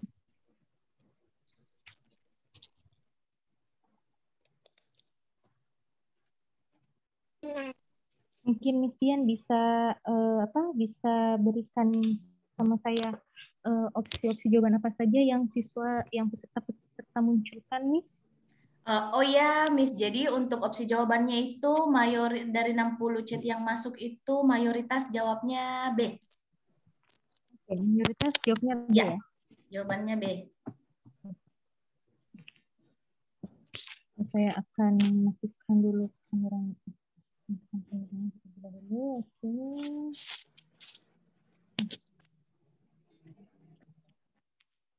Mayoritas jawabannya B ya. Jadi saya akan tandai dulu opsi jawaban ini. Apakah opsi jawaban ini benar atau tidak? Kita akan lihat. Nah, kita analisa lagi opsinya teman-teman ya. Nah, kalau saya sih cara mudahnya itu cari dulu saja opsi jawaban yang mau mirip-mirip gitu. Nah, kalau saya sih lihatnya di sini ada A, B, ada A, B, C itu hampir mirip ya. Otomatis untuk opsi jawaban yang lain bisa kita coret gitu. Jadi untuk gitu. Jadi sisa ada A, B, dan C. Kita lihat permasalahannya. Terus teman-teman sebenarnya kalau mau kerjakan soal itu kalau dalam soalnya panjang seperti ini toh kita bacanya itu dari kalimat bawah saja dulu. Kita bacanya dari kalimat bawah. Nah, kan kita bisa dari sini saja ya. Kita bisa bacanya dari situ. Jadi kita bisa baca dari kata di lingkungan tempat Anda tinggal, kepala desa mengusulkan bahwa akan diadakan kenduri rutin tiap Kamis malam yang bertujuan untuk menangkal paham-paham radikalisme yang mempererat rasa kebersamaan antar masyarakat di lingkungan tersebut. Sikap Anda terhadap rencana tersebut. Ini konsepnya dia baik ya teman-teman ya. Dia ingin karena kenapa dia bilang sini tujuannya untuk menangkal paham-paham radikalisme, otomatis kita harus menyetujui untuk sikap ini ya. Jadi kita cari opsi jawaban yang menyetujui. Nah, di sini ada 3 opsi jawaban yang menyetujui. Nah, tugasnya teman-teman selanjutnya adalah cari opsi jawaban yang menyetujui dalam konsep yang ideal, yang seharusnya. Ada A, menyetujui usulan tersebut meskipun dengan berat hati. Otomatis ini sudah tidak mungkin, teman-teman. Selanjutnya ada B, menyetujui usulan dan bersedia mengikuti kenduri rutin tersebut karena pentingnya upaya pencegahan paham radikalisme. Oke, ini bisa jadi. Kita baca C dulu. Menyetujui usulan tersebut dan bersedia mengikuti kenduri rutin karena mengharapkan adanya makanan sesuai kenduri. Ini kurang tepat nih. Jadi yang tepat adalah B5.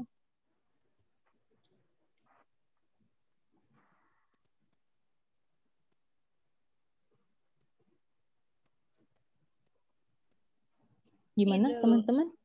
Oke. Ada yang bertanya di kolom komentar, Miss Nurul.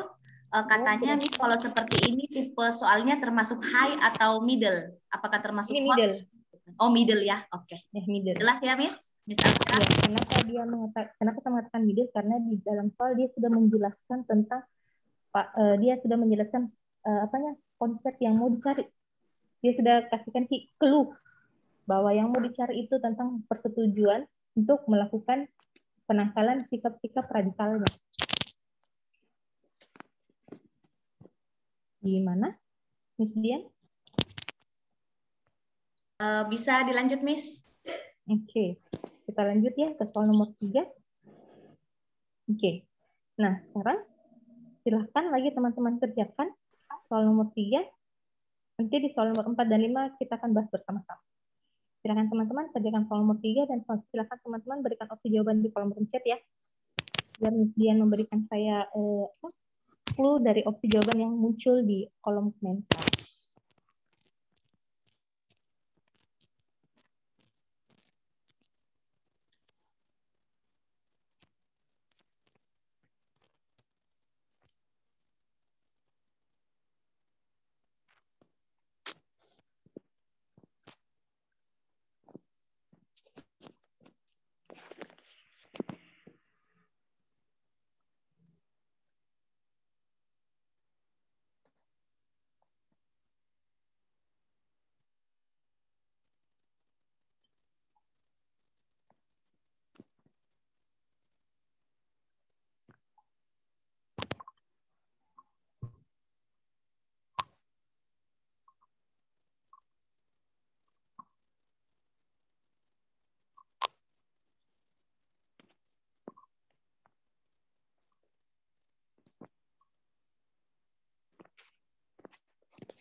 Gimana nih, Jen? Sudah ada opsi jawaban yang siswa-siswa berikan?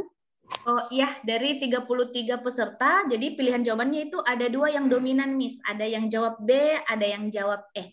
Silahkan dibedah. Apa opsi jawabannya? Ada yang pilih B, banyak yang pilih E juga. Jadi ada yang B, ada yang E. Oke, untuk soal nomor 3 ya ada B dan E. Oke.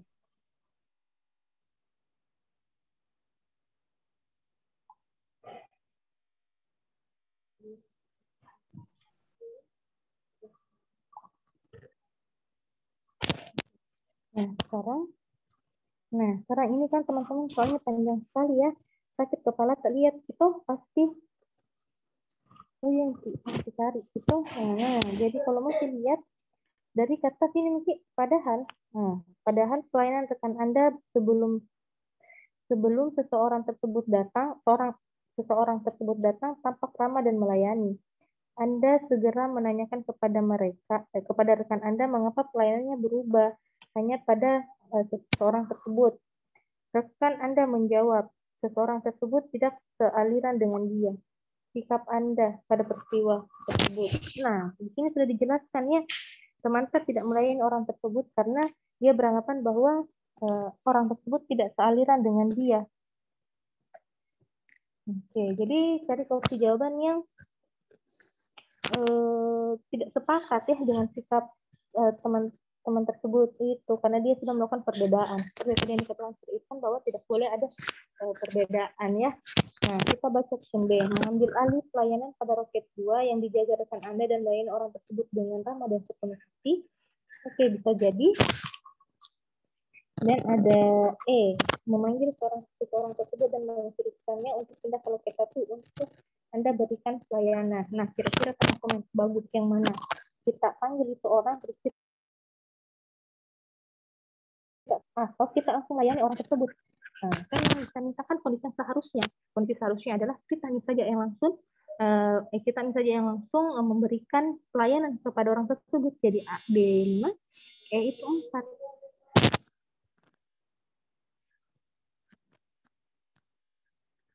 Gimana teman-teman untuk nomor 3?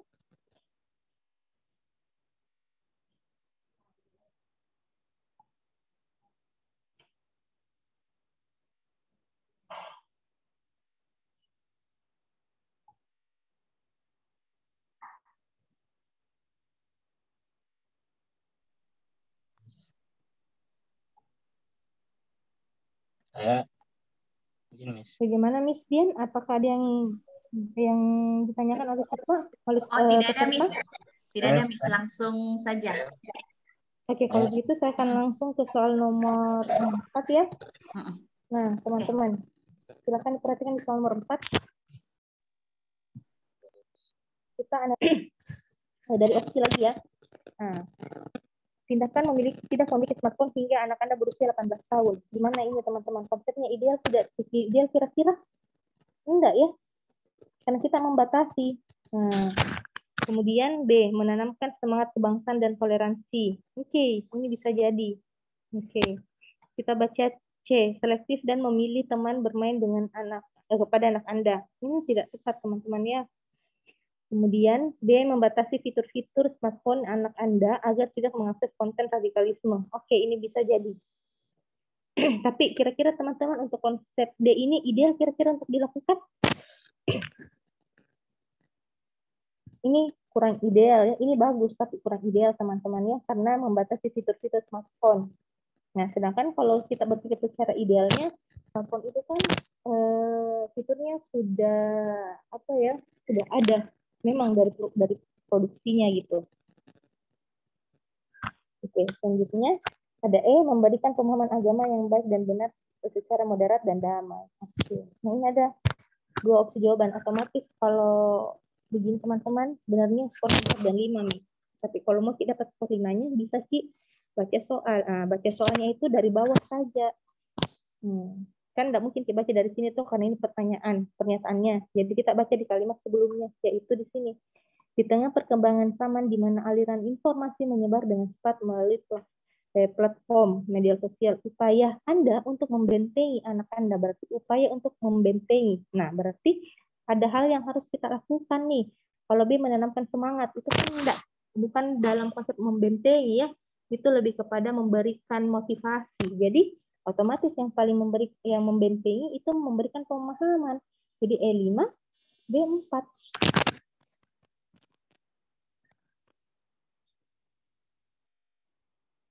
Gimana teman-teman?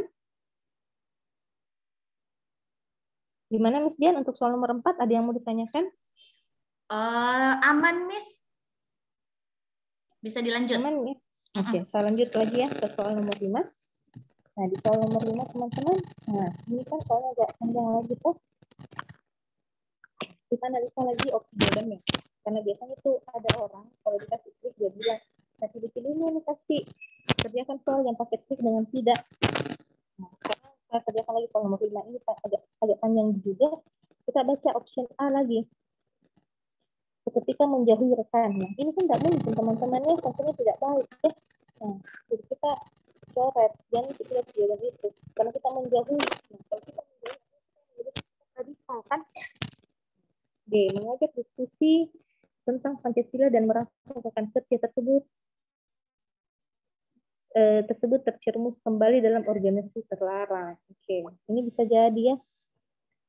B. Memaki rekan kerja tersebut. Nah, mungkin ini. Nah, D. Melaporkan kepada atasan agar segera mungkin memecat rekan tersebut. Nah, mungkin juga tidak baik. Mendengarkan dengan baik ceritanya dan tidak menceritakan rekan kerja yang lain karena merupakan aib. Oke, bisa jadi.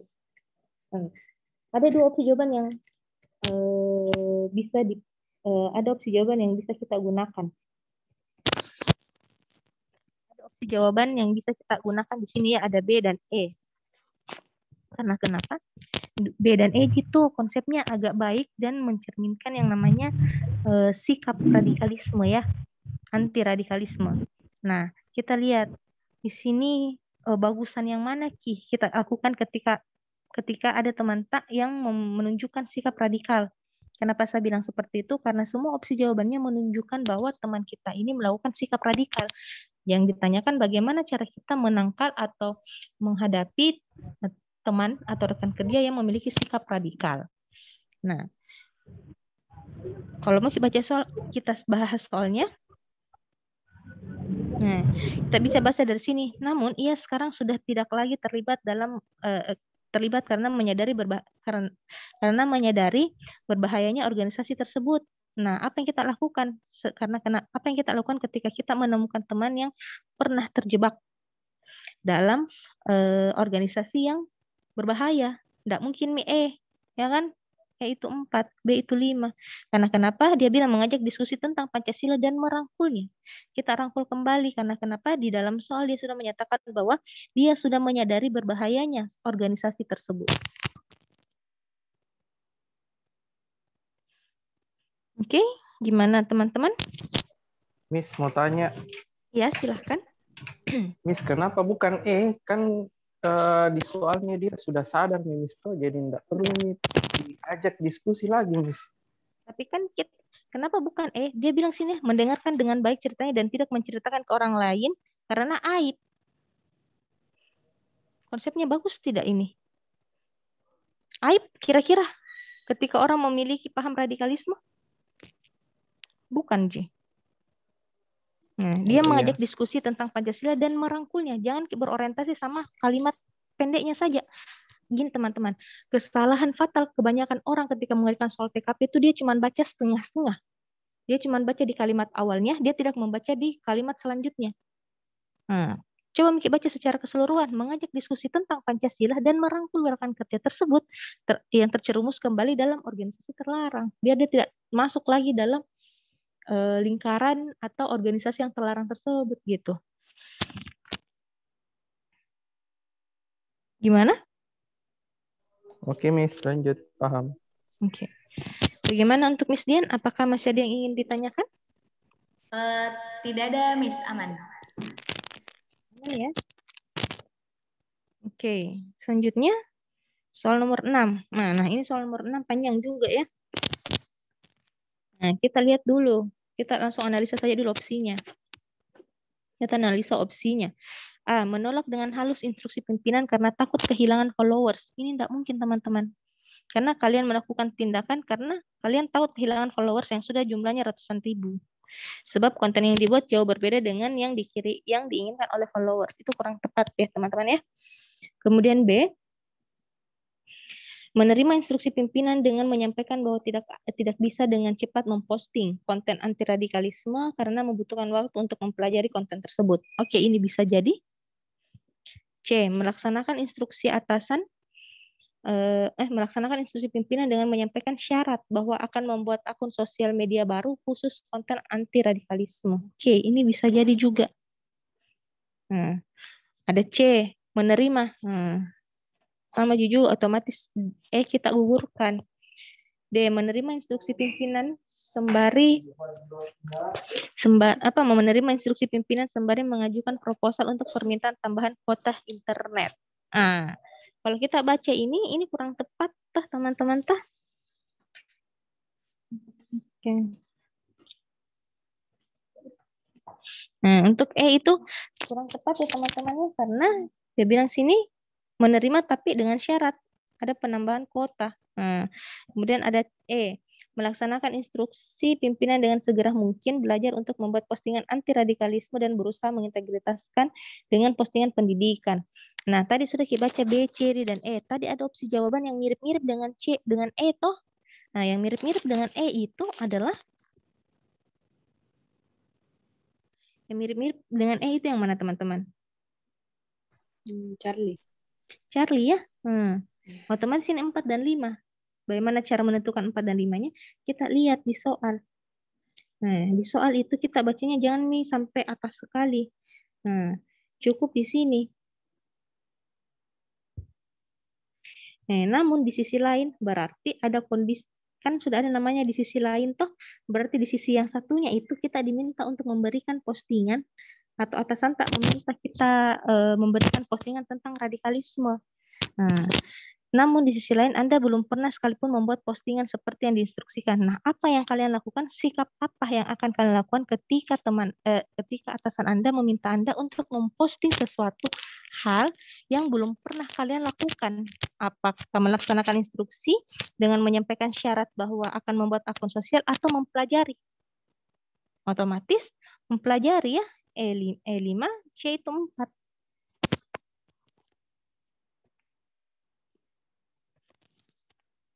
Oke, gimana Miss Dian? Ada yang ditanyakan oleh peserta webinar? Tidak ada, Miss. Aman. Ya? Yang B, B berarti 3. Iya, B3. Aman, Miss.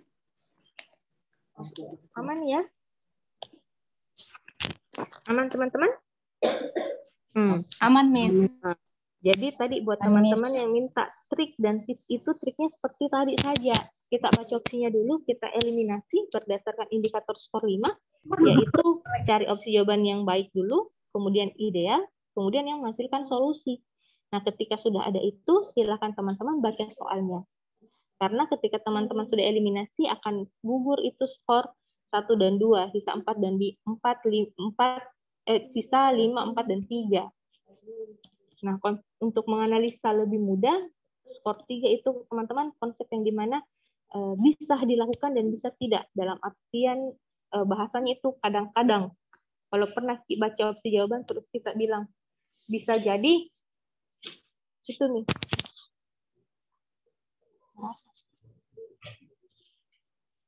Oke, didapat teman-teman?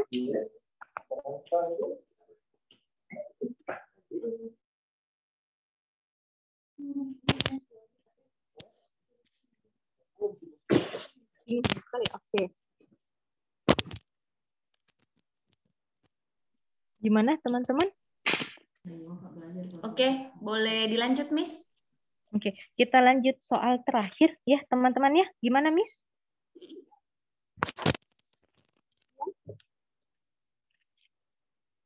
Gimana, Miss Dian? Soal terakhir ya untuk soal nomor 7? Ya, Miss. Oke. Oke, kita akan bahas soal terakhir ya teman-teman. Nah, soal nomor 7 nih. Nah, teman-teman perhatikan ya. Kita analisa lagi opsi jawabannya. Nah, opsi jawaban. A. Tidak memperdulikan siapapun yang mengisi ceramah karena tidak terpengaruh pada kehidupan saya. Gimana? Tidak mungkin ya, karena kita tidak mau memperdulikan siapapun. Nah, B. Menolak penceramah tersebut. Ini juga menunjukkan sikap radikal.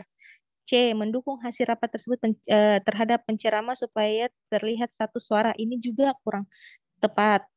Karena kenapa kalian mau satu suara biar kalian mau melakukan kalian mendukung satu hasil tersebut karena ingin dinilai satu suara dalam rapat, itu tidak baik, teman-teman. Itu sebenarnya radikal juga, tapi tidak terlalu parah tingkat radikalnya.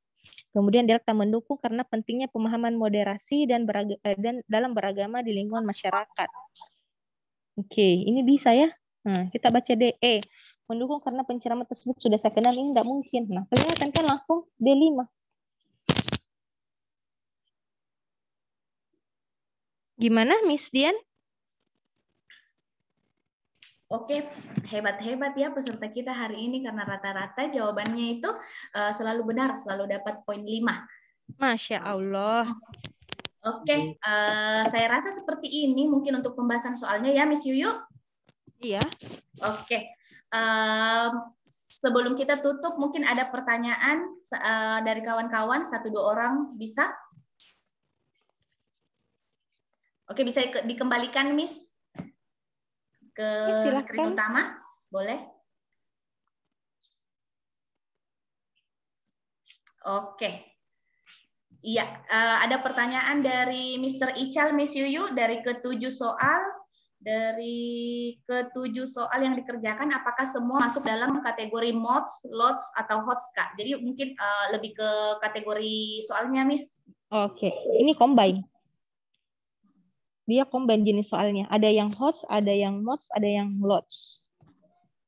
Pokoknya cara untuk identifikasi dia mods, lots, atau hots, kalau kawan-kawan diajak berpikir lebih keras, berarti dia lots. Kalau yang seperti soal nomor 1 tadi itu, atau yang nomor 2, Kak, kayaknya nomor 1 ya, itu jelas-jelas dia middle bahkan low bahkan, karena dia sudah jelas-jelas sebutkan untuk menghindari, untuk menangkal sikap radikalisme seperti itu. Jadi dirasa, tidak hanya dianalisis pakai otak, tapi mungkin pakai hati, perasaan juga. Mungkin bisa jadi begitu ya, Miss. Betul sekali, Miss. Oke. Jadi ada yang minta tambah. Oh ya, ada sebelumnya ada pertanyaan dari Mr. David, Miss Yuyu, Kak, semua trik Kak Nurul tadi bisa dipakai untuk semua soal TKP? Bisa dong. Bisa sekali. Banget. Bisa banget. Malahan masih banyak trik yang bisa kita terapkan ketika mau kerjakan soal-soal TKP. Cocok. Tapi kebetulan saja ya hari ini aspeknya radikalisme, jadi kita fokusnya ke anti radikalisme saja. Jadi buat teman-teman yang mau trik-trik untuk mengerjakan soal-soal TKP untuk ke 6 trik, teman-teman bisa join mungkin ya, Miss Dian, di kelasnya kami di Mace Education ya. Iya, betul sekali. Jadi untuk kawan-kawan yang sudah hadir di di webinar kita hari ini, 144 peserta, di awal kita sudah dapat 150-an peserta, bahkan 160-an, itu kawan-kawan berhak mendapatkan diskon 100.000 untuk registrasi kelas online Mace Education. Jadi di sini kita buka, di Mace Education kita tidak hanya buka offline kelas, tapi ada juga online kelas untuk bimbingan intensif persiapan CPNS. Jadi kawan-kawan yang tidak tinggal di Makassar, atau kawan-kawan yang lagi pengen belajar di rumah saja, bisa sekali bergabung di kelas online kita untuk batch berikutnya yang akan segera dimulai insya Allah dengan harga normal 500.000, tapi untuk mengapresiasi kawan-kawan yang telah hadir dan bergabung di webinar kami ada potongan 100.000. Jadi nanti kawan-kawan perlu untuk apa yang perlu dilakukan, kawan-kawan cuma perlu untuk mengambil screenshot foto kita yang terakhir ini sebagai bukti bahwa kawan-kawan adalah peserta webinar. Jadi bisa di screenshot layarnya sekarang. Jadi nanti jika kawan-kawan berminat bisa klaim vouchernya melalui nomor admin kami di bawah di dalam kolom chat 085-113-339-916. Jadi bisa langsung menghubungi admin kami. Jika nomornya tidak sempat di-save, boleh mengunjungi Instagram Mace Education, ada nomor kontak WA kami di situ. Oke, ada pertanyaan Miss, ada info pembagian soalnya untuk jumlah soal untuk lots dari 45 soal. Sayang sekali dari pemerintah tidak disebutkan spesifik jumlah soal lots, mods, dan hots, Miss. Jadi kita berharap saja paket soal yang kawan-kawan dapatkan adalah paket soal yang kawan-kawan sangat kuasai. Tidak hanya untuk TKP, tapi untuk materi TIU juga dan untuk materi TWK juga. Oke, diskonnya untuk kelas online saja. Iya, betul sekali, Miss. Cuman untuk kelas online, tapi jangan khawatir karena pertemuan belajarnya sama offline dan online, yaitu 15 pertemuan belajar. Terus ada yang bertanya juga. Tunggu ya, saya cek dulu. Miss mau nanya soal soal tapi di luar dari anti radikalisme. Saya pernah try out di chat BKN, Miss, soalnya itu Anda ingin menjadi ASN karena titik. Pilihan jawabannya ingin mengumpulkan modal, masa tua terjamin, pekerjaan santai, bisa pulang lebih awal, dihormati oleh masyarakat. Seperti itu, Miss. Ini sebenarnya kalau kita bicara tentang kategori soal, ini kategori soalnya lots ya. Silahkan Miss Yuyu, mungkin bisa dibantu itu untuk menjawab soalnya. Anda ingin menjadi ASN karena bla bla bla. Karena kalau kita baca ini ya, ini sebenarnya soal apa ya? Soal yang memang dikeluarkan oleh BKN sih. Tapi ini soal yang bisa mengecoh teman-teman. Nah, kalau dia konsepnya ingin ke ASN saja, ya. Ketika konsepnya keinginan ASN saja, 2 opsi jawaban di sini yang mungkin bisa teman-teman pilih. Kalau bukan B dengan E gitu. Kalau bukan B dan E itu masa tua terjamin atau dihormati oleh masyarakat. Jadi kalau ASN kan dia identiknya dengan masyarakat ya. Jadi kita bisa pilih lebih tepat E saja teman-teman. Iya, betul sekali ya. Jadi B atau E antara 5 dan 4 itu. Karena tidak mungkin kan bisa pulang lebih awal itu otomatis dapat 0 mungkin ya, tapi karena di TKP tidak ada dapat 0 jadi pasti dapat 1. Pekerjaan santai ini juga dapat 1, tidak pantas dapat nilai 2. Ingin mengumpulkan modal, apalagi tidak pantas dapat nilai 1 bahkan ya.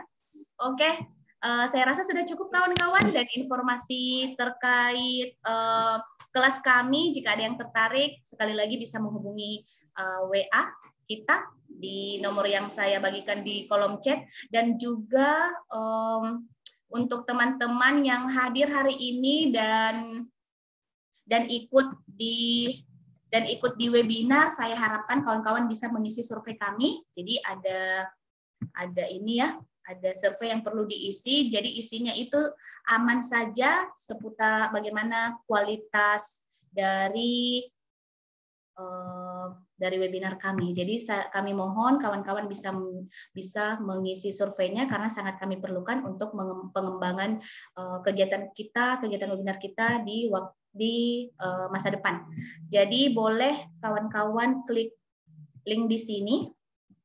Mohon maaf sekali, silakan dicek boxnya, kotak chatnya. Mohon maaf sekali karena jangan sampai ada kawan-kawan di sini yang belum masuk di dalam grup. Kebetulan grup kami juga sudah penuh, jadi tidak bisa dimasukkan. Tapi jika berkenan bisa tetap mengisi link yang saya sebutkan. Jadi gunakan nama lengkapnya karena nanti akan kami berikan juga sertifikat kehadiran. Oke? Dan ingat kembali untuk klaim diskonnya, kawan-kawan perlu men-screenshot layar Zoom kawan-kawan saat ini supaya bisa dijadikan sebagai bukti bahwa kawan-kawan benar mengikuti webinar. Oke, terima kasih banyak. Sampai bertemu di webinar kita minggu depan. Ada webinar lagi minggu depan yaitu TWK.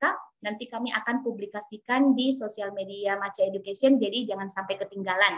Oke, terima kasih banyak Miss Hasnawiyah. Sama-sama, semoga ilmu yang kawan-kawan dapatkan bermanfaat dan semoga semuanya mendapatkan kabar baik tahun ini lulus ASN. Jadi tahun depan tidak perlu ikut kelas lagi ya, tidak perlu ikut webinar karena sudah lulus ASN semuanya. Oke, Assalamualaikum warahmatullahi wabarakatuh. Bye-bye. Dadah kawan-kawan. Waalaikumsalam warahmatullahi wabarakatuh. Waalaikumsalam warahmatullahi wabarakatuh. Waalaikumsalam warahmatullahi wabarakatuh. Waalaikumsalam warahmatullahi wabarakatuh. Ya, Waalaikumsalam warahmatullahi wabarakatuh. Vision left.